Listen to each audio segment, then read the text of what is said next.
Awareness, அதுதான் எனக்கு கொடுத்துருக்க டாபிக் இன்னைக்கு. ஸோ இன்னைக்கு நம்ம என்ன தெரிஞ்சுக்கலாம்னா, மனநலம்னா என்ன, வாட் இஸ் மென்டல் ஹெல்த், மனநலம்னா என்ன, ஒரு குட் மென்டல் ஹெல்த்னால நமக்கு வரக்கூடிய அட்வான்டேஜஸ் என்னென்ன, ஒரு நல்ல மனநலம் நம்ம மெயின்டைன் பண்ணுவோம்னா அதோட இம்பார்ட்டன்ஸ் நமக்கு என்ன, காமனாக நம்ம பார்க்கக்கூடிய மென்டல் இல்னஸ் என்னென்ன, டே டு டே ஆக்டிவிட்டீஸில் இல்லை நம்ம காமனாக பார்க்குற ஒரு mental illness, early warning science, கொஞ்சம் சீக்கிரத்திலே கண்டுபிடிக்கக்கூடிய சில சைன்ஸ், அப்புறம் நம்மளோட மென்டல் ஹெல்த்தை எப்படி நம்ம பாசிட்டிவாக வச்சுக்கலாம். ஸோ அதை பற்றி மட்டும் நீங்கள் ஷார்ட் அண்ட் ஸ்விட்ச்தான் நான் உங்ககிட்ட பேசுகிறேன்.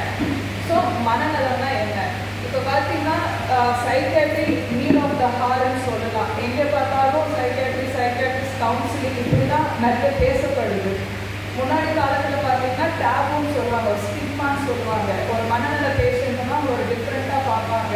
ஒரு மனநல டாக்டர் கிட்ட போகணுன்னாலே நம்ம ஜனங்க அதை டிஃப்ரெண்ட்டாக தான் பார்த்துட்டு இருந்தாங்க. பட் இப்போ இருக்கிற சுச்சுவேஷனில் அப்படி கிடையாது. லைக் அப்போ இருக்க மைண்ட் செட் படி நீங்கள் பார்த்தீங்கன்னா ஒரு சைக்காட்ரி பேஷண்ட் அப்படின்னாக்கா சங்கியில் கட்டியிருப்பாங்க, ஒரு டோரில் போட்டு அடிச்சு வச்சுருப்பாங்க. அந்த மாதிரி தான் நம்ம படத்தில் பார்த்துருக்குறோம், இல்லை நிறைய பேர் நம்ம சொல்லி கேள்விப்பட்டிருக்கிறோம். பட் அது உண்மை கிடையாது. சங்கிலையா யாரும் கட்ட மாட்டாங்க, யாரும் உள்ள போட்டு அடிச்சு வைக்கிற மாதிரிலாம் கிடையாது. மேபி நீங்கள் ஹாஸ்பிட்டல்ஸ் எல்லாம் பார்த்தீங்கன்னா உங்களுக்கு அப்போ தெரியும். நிறைய பேர் இந்த பிரச்சனைனாலே அவங்களுக்கு இருக்கிற இஷ்யூஸ் வெளியில் சொல்லாமல் இருப்பாங்க. இது எப்படி நம்ம போய் சொல்கிறது, நம்ம சொன்னால் நம்ம ஏதாவது நினச்சிப்பாங்களா. இப்போ காமனாக பார்த்தீங்கன்னா டாக்டர்ஸ் கிட்ட வரதை விட ஆன்லைன் கன்சல்டேஷன்ஸ் எங்களுக்கு கொஞ்சம் அதிகமாக இருக்கும். யாருமே அவங்கள தன்னைத்தானே காட்டிக்க விருப்பப்பட மாட்டாங்க. ஸோ ஒரு ஆன்லைன் கன்சல்டேஷன்னா யாருக்கும் தெரியாது. ஸோ அந்த மாதிரி பட் இப்போ எனக்கு கேட்டிங்கன்னா நாங்கள் பார்க்குற வில்லேஜ் சைடில் கூட பார்த்தீங்கன்னா அந்த இதெல்லாம் மாறிட்டு வருது. ஸோ நம்ம உடல் நலம், ஃபிசிக்கல் ஹெல்த், அது எவ்வளோ இம்பார்ட்டன்ஸ் கொடுக்குறோமோ சேர்த்து நம்ம மனநலத்துக்கும் இம்பார்ட்டன்ஸ் கண்டிப்பாக தரணும். இப்போ இருக்கிற கரண்ட் வேர்ல்டு, இப்போ இருக்கிற நம்மளோட லைஃப் ஸ்டைல் சேஞ்சஸ்க்கு பார்த்தீங்கன்னா நமக்கு நிறைய சைக்காட்ரிக் இஷ்யூஸ் நிறைய பேர் லேண்டப் ஆகிட்டு இருக்காங்க. காமனாக பார்த்தீங்கன்னா தூக்கம் இல்லாத எவ்வளோ பேர் கஷ்டப்படுறாங்க. ஒரு நாள் நம்ம தூங்கலைன்னா உங்களுக்கு தெரியும், அந்த ஒரு நாள் தூங்கலைன்னா அடுத்த நாள் நமக்கு எவ்வளோ கஷ்டமாக இருக்கும் நம்மளோட ஒர்க் பார்க்கறதுக்கு அப்படின்னு சொல்லிட்டு. ஸோ அதனால் நம்ம ஃபிசிக்கல் ஹெல்த்துக்கு கொடுக்குற அதே இம்பார்ட்டன்ஸ் நம்ம மென்டல் ஹெல்த்துக்கும் நம்ம கொடுக்கணும். ஃபார் எக்ஸாம்பிள் சொல்லணும்னா நம்ம வீட்டிலே இல்லை நிறைய பேர் இங்கே இருக்கிறவங்க சுகர் பிபி பேஷண்ட்ஸ் இருப்பீங்க, நிறைய மாத்திரை கொடுத்துருப்பாங்க. அது கொடுத்துமே இன்சுலினும் நிறைய பேர் போடுவீங்க. அது போட்டுமே நிறைய பேருக்கு சுகர் கண்ட்ரோலில் வராது. பாதி பேர் எங்கிட்ட அதுதான் அவங்க சொல்லுவாங்க, கம்மியாக சாப்பிட்றேன் டாக்டர், ரொம்ப கம்மியாக சாப்பிட்றது இருந்தாலும் எனக்கு சுகர் குறைய மாட்டேங்குது, எனக்கு சுகர் அதிகமாக தான் இருக்குது. அதுக்கு மெயின் ரீசன் பார்த்தீங்கன்னா ஸ்ட்ரெஸ் லெவலும் நம்ம கண்ட்ரோலில் வச்சுருந்தா தான் நம்மளோட ஃபிசிக்கல் ஹெல்த், நம்ம பிபியோ சுகரோ அதுவும் கண்ட்ரோலில் இருக்கும். நிறைய பேர் பார்த்தீங்கன்னா ஃபேமிலிஸில் இஷ்யூஸ் இருக்கும், ராத்திரியில் ஒழுங்காக தூங்க மாட்டாங்க. ஸோ இந்த மாதிரி டைம்லலாம் கூட உங்களோட சுகர் லெவல்ஸ் பீக்கில் இருக்கும். ஸ்ட்ரெஸ் ஒரு இம்பார்ட்டன்ட் ஃபேக்டர் நம்ம சுகர்ஸ் எல்லாம் ஏற்றுறதுக்கு. ஒரு ப்ராப்பரான ஒரு நல்ல மனநலம் நம்ம மெயின்டைன் பண்ணிட்டு இருக்கிறோம்னா நம்மளால ஒரு குட் ரிலேஷன்ஷிப்பை மெயின்டைன் பண்ணலாம், ஒரு சோஷியல் ரிலேஷன்ஷிப்பை நம்ம ப்ராப்பராக மெயின்டைன் பண்ணலாம். ஸோ அதனால ஒரு நல்ல மனநலம் வச்சுக்கிட்டா உங்களுக்கே ஒரு ஃபீல் குட்டாக இருக்கும். நீங்களே ஒரு குட்டாக ஃபீல் பண்ணுவீங்க, லைஃப் என்ஜாய் பண்ணுவீங்க, கிளியராக ஃபீல் பண்ணுவீங்க. நம்ம ஒர்க்கில் நம்ம கிளியராக ஃபீல் பண்ணோம்னா நம்மளோட ஒர்க் நம்மளால ப்ரொடக்டிவாக நம்மளால மேனேஜ் பண்ண முடியும். ஸோ ஒரு குட் மென்டல் ஹெல்த்ன்றது ரொம்ப ரொம்ப முக்கியமானது. மோரோவர் லைஃப்பில் பார்த்தீங்கன்னா எல்லாருக்குமே கஷ்டங்கள், எல்லாருக்குமே கவலைகள் வரும். அந்த கஷ்ட டைமில் இல்லை அந்த க்ரைசிஸ்ன்னு சொல்லுவாங்க, ஸ்ட்ரெஸ்ஃபுல்லான சுச்சுவேஷனில் எப்படி நம்ம அதை பவுன்ஸ் பேக் ஆகும், அந்த சுச்சுவேஷன் நம்ம எப்படி ஹேண்டில் பண்ணுறோம், அதை ஹேண்டில் பண்ண அப்புறமா அதில் எப்படி நம்ம மீட்டு வெளியில் வரோம், இதெல்லாம் ஒரு குட் மென்டல் ஹெல்த் நம்ம வச்சுருக்கிறோம் அப்படின்னா இதெல்லாம் நம்மளால சாதியும். ஸோ இதனால தான் இதெல்லாம் ஒரு இம்பார்ட்டன்ஸ் ஆஃப் மென்டல் ஹெல்த் அப்படின்னு நம்ம சொல்கிறோம். நெக்ஸ்ட்டு பார்த்தீங்கன்னா காமனான மென்டல் இல்னஸ். ஸோ இப்போ நான் சொல்ல போகிற பாதி பார்த்தீங்கன்னா நிறைய பேருக்கு இருக்கிற மாதிரி ஃபீல் ஆகும். ஸோ அதனால் எல்லாரும் ரொம்பலாம் யோசிச்சுக்காதீங்க. அன்லெஸ் உங்களோட டே டு டே ஆக்டிவிட்டி பாதிக்கப்படுது, சரியாக தூங்க வர மாட்டேங்குது, அந்த மாதிரி இல்லாத வரைக்கும் இந்த விஷயங்கள்லாம் மண்டையில் போட்டுக்காதீங்க. பிகாஸ் பாதி மனநல பிரச்சனை பாதி பேர் இருக்கிற மாதிரி தான் இருக்கும். ஸோ அதனால் ரொம்பலாம் இதை பற்றி யோசிச்சுக்காதீங்க. இந்த மாதிரி யாருக்காவது இருக்குது, இல்லை உங்களுக்கு தெரிஞ்சவங்களுக்கு யாருக்காவது இருக்குன்னா கண்டிப்பாக அவங்களுக்கு ஹெல்ப் எடுக்கிறது ரொம்ப இம்பார்ட்டன்ட். ஃபர்ஸ்ட் பார்த்தீங்கன்னா பதட்ட நோய், ஆங்ஸைட்டி டிஸார்டர் அப்படின்னு சொல்லுவாங்க. ஆங்ஸைட்டி டிஸார்டர்னா எப்படின்னா இப்போ காமனாக எல்லாருக்கும் பார்த்தீங்கன்னா ஒரு ஒரு பால்பிட்டேஷன்ஸ்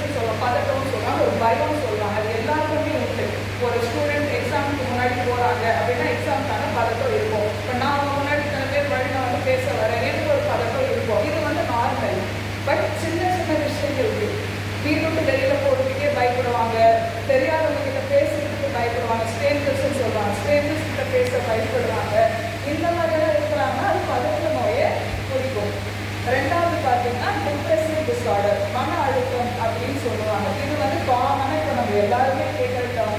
ஒரு ரிலேஷன்ஷிப் பிரேக்கப் ஆச்சுன்னா நான் டிப்ரெஷனில் இருக்கிறேன், எக்ஸாமில் நான் ஃபெயில் ஆகிட்டேன்னா நான் டிப்ரெஷனில் இருக்கிறேன். இது வந்து காமனாக நம்ம கேட்கக்கூடிய விஷயங்கள். இதோட அறிகுறிகள் என்ன? தாழ்வு மனப்பான்மை, லோ செல்ஃப் எஸ்டீம் அப்படின்னு சொல்கிறோம். தன்னைத்தானே ரொம்ப தாழ்வாக நினச்சிக்கிறது. ரெண்டாவது, முன்னாடி இஷ்டப்பட்டு பண்ணிட்டு இருந்த வேலைகளெல்லாம் எனக்கு பண்ண பிடிக்கல, எப்போ பார்த்தாலும் வீட்டிலே படுத்துக்காமான்னு போகிறது, எனக்கு வெளியில் போக பிடிக்கல. சிவியர் கேசஸில் எப்படி இருக்கோன்னா சூசைடு டெண்டன்சி, சூசைடெல்லாம் இருப்பாங்க, எதுக்கும் பிரயோஜனம் இல்லை, எனக்கு யாரும் உதவி பண்ண இல்லை, நான் இருக்கிறதே வேஸ்ட்டு, இந்த மாதிரியான அறிகுறியெல்லாம் அவங்களுக்கு உண்டு. இன்னொன்று பார்த்தீங்கன்னா ஈட்டிங் டிஸார்டர்னு சொல்லுவாங்க. இந்த பிரச்சனை நம்ம கண்ட்ரியில் இந்தியாவில் ரொம்ப ரொம்ப கம்மியாக இருக்குது. வெளிநாட்டில் அப்ராடில் தான் இந்த பிரச்சனைகள் அதிகமாக இருக்குது. பட் இப்போ பார்த்தீங்கன்னா நம்ம சோஷியல் மீடியா இன்ஃப்ளூயன்ஸ், இந்த ஃபுட் பிளாகர்ஸ், வெளியே போயிட்டு ரெஸ்டாரண்ட்ஸ் காட்டுறது, இதிலெல்லாம் நீங்கள் நம்ம பீப்பிள் இன்வால்வ் ஆகி எப்படின்னா டெய்லி மோர் அளவுக்கு அதிகமாக சாப்பிடுவாங்க. சாப்பிட்டு அவங்களுக்கு ஃபிசிக்கல் அப்பியரன்ஸ் மேலே ஒரு கவலை பயம் வந்துட்டு அதை வெயிட் குறைக்கணுன்றதுக்காக என்ன பண்ணுவாங்க, சாப்பிட்டு முடிச்ச கையோட லைட்டர் வாமிட், வாந்தி எடுப்பாங்க, செல்ஃப் இன்யூஸ் பண்ணி வாந்தி எடுப்பாங்க. அப்படின்னா மாத்திரைகள் போட்டு லூஸ் மோஷன்ஸ் அவங்களாவே காஸ் பண்ணிப்பாங்க. ஸோ இதெல்லாம் பார்த்தீங்கன்னா ஈட்டிங் டிஸார்டர் அப்படின்னு சொல்லுவோம். இன்னொன்று பார்த்தீங்கன்னா ஸ்கிசோஃப்ரீனியா அப்படின்னு ஒரு விஷயம் சொல்லுவாங்க. இந்த ஒரு பிரச்சனையை தான் யூஸ்வலி சைக்காட்ரிக் பிரச்சனைகளுக்கு வந்து தீர்வே கிடையாது, கியூரே கிடையாதுன்றாங்க. அதுவும் கிடையாது. நாங்கள் பார்க்குற பேஷண்ட்ஸ் எவ்வளோ பேர் இருக்காங்க, என்ஜினியர்ஸ் இருக்காங்க, டாக்டர்ஸ் இருக்கிறாங்க, ஸ்கிசோஃப்ரீனியாவோட டேப்லெட்ஸ் போட்டுட்டு வேலைக்கு போகிறாங்க. ஸோ இதெல்லாம் நம்ம காலகாலமாக பார்த்துட்டு ஒரு மித்துன்னு சொல்லலாம். சைக்காட்ரிக் பிரச்சனைக்கு தீர்வு கிடையாது, கியூர் கிடையாதுன்னு சொல்கிறதெல்லாம் ஒன்றுமே கிடையாது. இந்த ஸ்கிசோஃப்ரீனியாவுக்கு பேர் சொன்னீங்கன்னா மனச்சிதைவு நோய் அப்படின்னு சொல்லுவாங்க. அவங்களுக்கு வந்து யாரோ ஒருத்தர் இல்லைனாலும் முன்னாடி நிற்கிற மாதிரி தோணும், ஹாலுசினேஷன்ஸ்ன்னு சொல்லுவாங்க. யாரோ காதில் பேசுகிற மாதிரி கேட்கும், பொய்யா இருக்கிறத உண்மை நம்புவாங்க. ஸோ இது ஒரு விதமான ஸ்கிசோஃப்ரீனியா அப்படின்னு சொல்லிட்டு. இன்னொன்று பார்த்தீங்கன்னா பைபோலார் டிஸார்டர் அப்படின்னு சொல்லிட்டு ஒரு பிரச்சனை இருக்குது. அது வந்து இருமுனை கோளாறு அப்படின்னு சொல்லுவாங்க. இதில் வந்து சைக்கிள்ஸில் இருக்கும் பேஷண்ட்டுக்கு. ஒரு சைக்கிளில் மேனிக்காக இருப்பாங்க, ஒரு சைக்கிளில் டிப்ரெஷனில் இருப்பாங்க. So this is called bipolar disorder. இந்த பிரச்சனையில் பார்த்தீங்கன்னா தன்னைத்தானே பெருமையாக பேசிப்பாங்க. போஸ்ட்ஃபுல் டாக்ஸ், நான் தான் கடவுள், நான் தான் சாமி, உலகத்தை காட்ட நான் வந்திருக்கேன், அந்த மாதிரியெல்லாம் பேஷண்ட்ஸ் பேசுவாங்க. இன்னொன்று பார்த்தீங்கன்னா நிறைய இருக்குது. இப்போ காமனாக பார்த்தீங்கன்னா சப்ஸ்டன்ஸ் யூஸ் டிஸார்டர், ஆல்கஹால்ன்றது ஒரு பெரிய காமனான விஷயம் நம்ம பார்க்குறது. அந்த ஆல்கஹாலும் பார்த்தீங்கன்னா இப்போ ரொம்ப காமனாக இருக்குது. என்னன்னா தண்ணி தானே அப்படின்ற மாதிரி எல்லாரும் எடுக்க ஆரம்பிச்சிட்டாங்க. இப்போ தண்ணிக்கு மேலே ட்ரக்ஸ் வர ஆரம்பிச்சிருச்சு. கேனபிஸ், கஞ்சான்னு சொல்கிறது, கொக்கேன். சின்ன பிள்ளைங்கள்லாம் இதுக்கு அடிமையாகி அது ஒன்ஸ் அதுக்கு அடிக்ட் ஆகிட்டாங்கன்னா அது வந்து வெளியில் வந்து ரொம்ப ரொம்ப கஷ்டம். அதனால் ஆஸ் அ பேரண்ட்ஸ் நாங்கள் பேரண்ட்ஸ்கிட்ட நான் சொல்கிறது என்னென்னா, பசங்களோட தயவுசெய்து டைம் ஸ்பெண்ட் பண்ணுங்க. பசங்க போகிறாங்க, ஸ்கூலுக்கு போகிறாங்க, வராங்க, ரூமில் போய் கதவை பூட்டிக்கிறாங்க அப்படின்ட்டுலாம் இல்லாமல் பசங்கக்கிட்ட உட்காந்து டைம் ஸ்பெண்ட் பண்ணி அவங்க கேளுங்க. டே டு டே என்ன பண்ணுறாங்க, இது என்ன நாள், இதுக்கு என்ன நடக்குது, அந்த மாதிரி ஒரு விஷயமும் நீங்கள் அவங்கக்கிட்ட கேட்கணும். பேசுங்க டிஸ்டர்ப் பண்ணி பேசுங்க. ஸோ இது வந்து சப்ஸ்டன்ஸ் யூஸ் டிஸார்டர். இன்னொன்று பார்த்தீங்கன்னா அடிக்ஷன்ஸ், இன்டர்நெட் அடிக்ஷன். அது காமனாக எல்லாருமே இப்போ இன்க்ளூடிங் எல்டர்ஸ், பெரியவங்களும் இதெல்லாம் பண்ணிட்டு இருக்காங்க. அண்ட் எஸ்பெஷலி சின்ன குழந்தைங்கள்லேருந்து இது ஸ்டார்ட் ஆயாச்சு. பேரண்ட்ஸ் என்ன பண்ணுறாங்க, குழந்தை என்னால் கண்ட்ரோல் பண்ண முடியல, விளையாட்டாக இருக்குது, எனக்கு அதை கண்ட்ரோல் பண்ண முடியல, கையில் ஒரு டேபோ ஃபோனோ கொடுத்து அதை கையில் விட்டுடுறாங்க. அவங்க இந்த சின்ன வயசுலேருந்து அந்த குழந்தைங்க அந்த ஸ்க்ரீனை பார்த்து அவங்களோட கண்ணு டேமேஜோ ஆகிறதோ இல்லாத அதோட பிரெயின் டெவலப்மெண்ட்டுமே கண்டிப்பாக அடிப்படும்.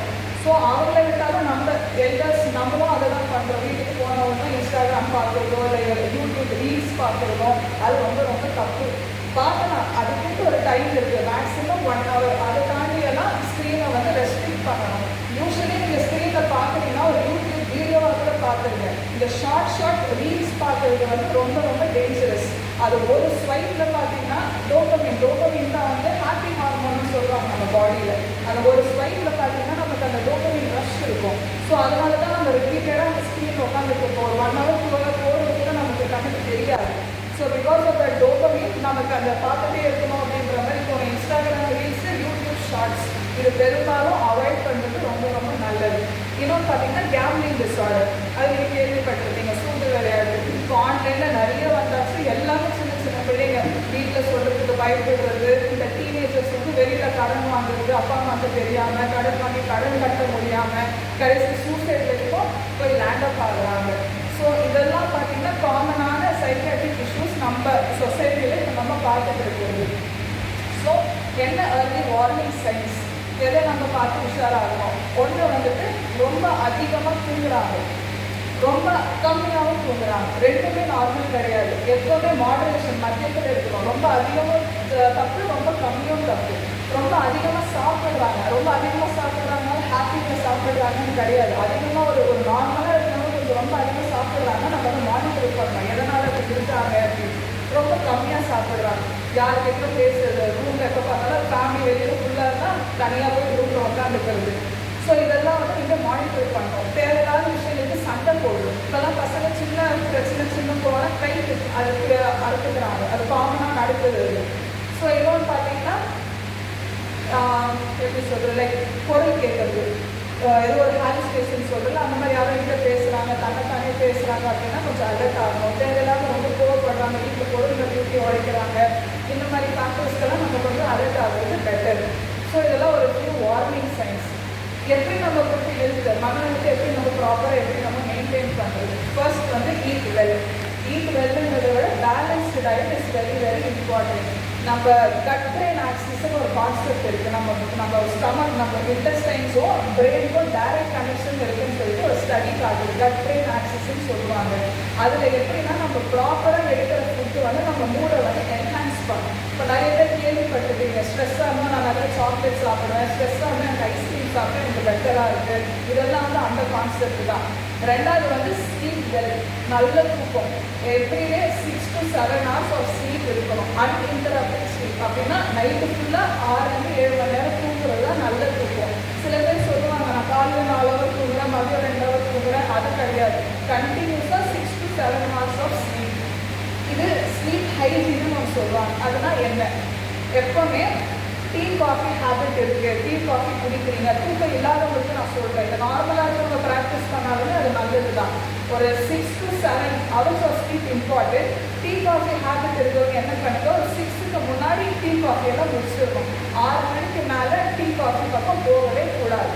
ரெண்டாவது, பெட்டு வந்து தூங்குறதுக்கு மட்டும்தான் யூஸ் பண்ணணும். தூங்க பிரச்சனை இருக்கிறவங்க, புரியுதுங்களா? லைக் இப்போ ஆல்ரெடி ஸ்லீப் டிஸ்டர்பன்ஸ் இருக்குது, அந்த டிஸ்டர்பன்ஸ்லேயே நீங்கள் போய் படுத்து குறைந்து படுத்தீங்கன்னா நைட்டெல்லாம் உங்களுக்கு தூக்கம் வராது.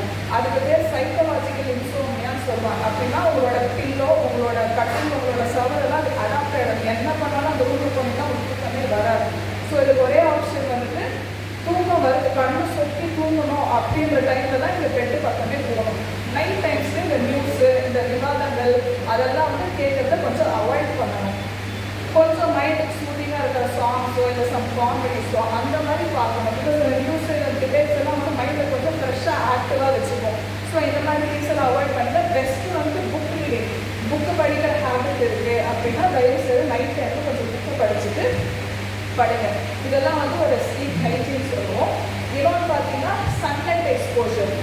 விடிய காலையில் இருக்கிற சன் 12-11 மணி சன் கிடையாது, 6 to 7 மணிக்குள்ள வர சன்னில் எக்ஸ்போஸ் ஆகிறது ரொம்ப ரொம்ப நல்லது.